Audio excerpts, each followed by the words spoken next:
Welcome back to That Dad Guy. It is October the 9th, 2025, and today we're back talking about my father's stamp collection.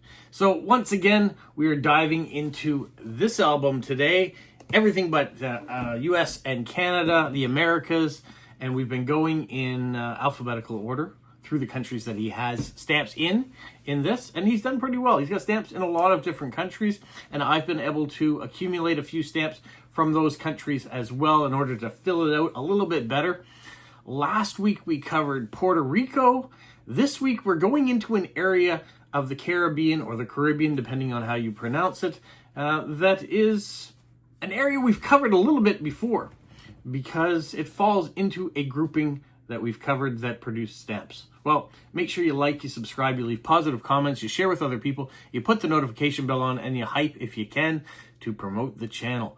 Well, this week we're talking about St. Kitts, or St. Christopher, as it's officially known as, Nevis and Anguilla. These three areas, three islands, have produced some stamps. And they're part of the Lesser Antilles, and they're also part of the Leeward Islands. Now, I've shown you some Leeward Island stamps in the past. We've talked about that. So I'm going to do this video a little bit differently. Rather than focusing so much on the history, we're going to touch on it briefly, and then we're going to look at the stamps that are in my father's collection and the stamps that I've also been able to collect from that. So it might be a bit more abbreviated because we've heard about the history of this area a lot already. We know that originally there was indigenous people that lived in this area. And then the Spanish showed up. And then the English showed up. And then the French showed up. And there was trades back and forth, and people that left, countries that left, and others took over their colonies. That was still the case with St. Kitts, Nevis, and Anguilla. What kind of a population does they have? Well, St. Kitts is about 40,000 people today. Nevis is about 15,000, somewhere in that range, and same with Anguilla. So not a heavily dense populated area. Their main exports were sugar up until not that long ago. 2005 was the biggest, they're big producers of sugar. Today, they're a little bit different. They are focused on tourism. They're focusing on banking, especially like tax havens in Nevis's case. And they also, in St. Kitts, they have what's called citizenship for investment. So if you've got $400,000 US lying around and you can prove to the government you have a good real estate investment in their country, you might be able to become a passport-holding citizen of St. Kitts.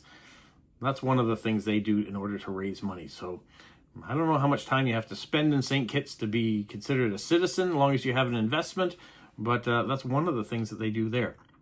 Now, are they independent nations? Well, in 1983, St. Kitts, Nevis became independent nations. Anguilla got its independence for a couple years and then went back to British control. It's now considered a British overseas territory since 1980, so it has a little bit of independence. When it comes to putting out postage stamps, though, quite often you're going to see those three names on the postage stamps. If it no longer has Anguilla on it, then it's probably a stamp that has come out after 1980.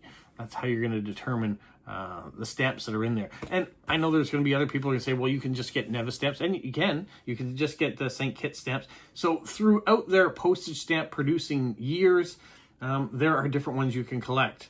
But you're going to find a lot of them that are in my father's collection are going to have all three of those names on it. That's why I'm focusing them as a group. That's why I'm not delving into their history a lot individually.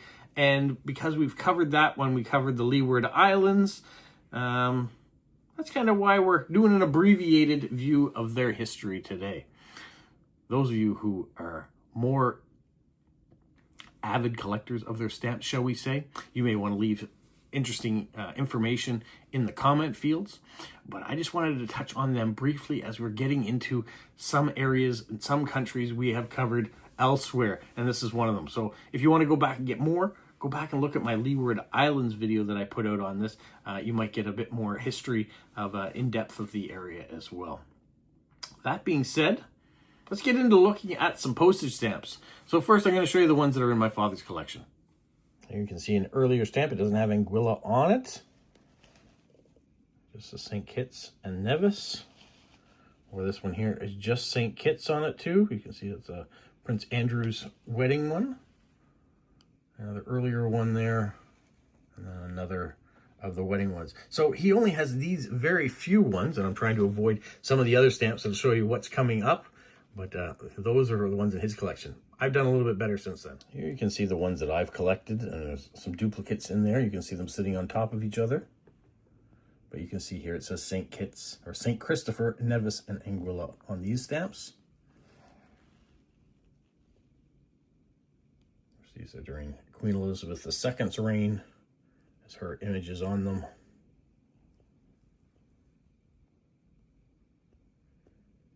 But it'd be interesting. How do you separate your stamps? Do you separate the St. Christopher's from the St. Kitts, the St. Christopher and the Nevis ones, or do you put them all together like they are here with Anguilla as well?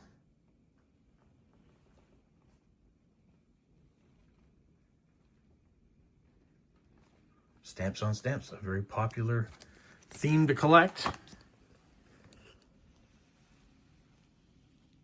few of those.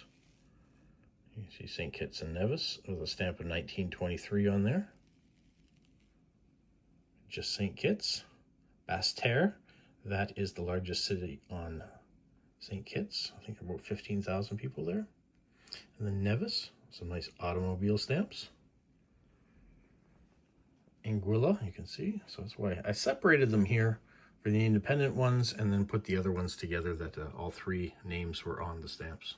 A little bit quicker of a video this week.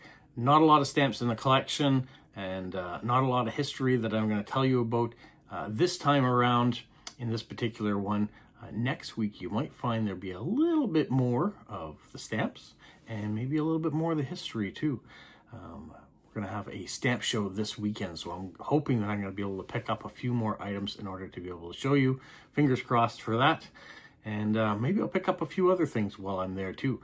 Not to mention items that could be a part of this month's giveaway. And if you're not sure what I'm talking about with the giveaway, Stamp of the Month. Every month I do a video called Stamp of the Month where I tackle a theme, a topic, a particular stamp. And then associated with it is a giveaway. I give you all month to get in and write in the keyword in the comments of that video and that video alone. And if you do, you're entered to win at the end of the month. And as soon as the postal strike is off, I mail out the prize to the winner. So last month's winner, I have it all done up, ready to go. Just need the strike to end in order for it to get in the mail. And we'll see what happens with this month's. So if you're interested in Stamp of the Month and what might be in the giveaway, go check it out. For today, that's going to be it for my father's stamp collection. We'll look at it again very soon. Have a magical week.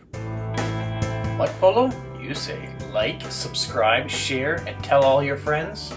Who's a good boy? Who's a good boy?